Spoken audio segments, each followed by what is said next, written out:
11 అయనేషు చ సర్వేషు యథాభాగమవస్థిత భీష్మమేవాభిరక్షन्तు భవంతః సర్వ ఏవ హి.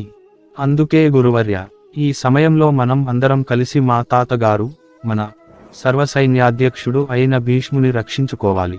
కాబట్టి మనం అందరం మన మన స్థానములలో నిలిచి అప్రమత్తంగా ఉండి సదా భీష్ముని రక్షించుకోవాలి. మీరు కూడా భీష్ముని రక్షించడానికి ఎల్లప్పుడూ ప్రయత్నించండి అని అన్నాడు.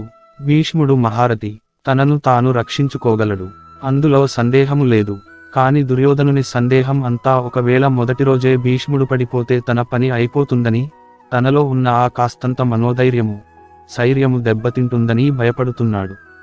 అంటే ద్రోణుడి పరాక్రమం మీద కూడా దుర్యోధనుడికి నమ్మకం ఉన్నట్టు లేదు. అందుకని నర్మగర్భంగా మనందరం భీష్ముని రక్షించుకుందాము అని ద్రోణుడితో అన్నాడు. దుర్యోధనుడు రారాజు, ఏమన్నా పడాలి. అందుకని ద్రోణుడు ఏమీ మాట్లాడలేదు. 12 తస్య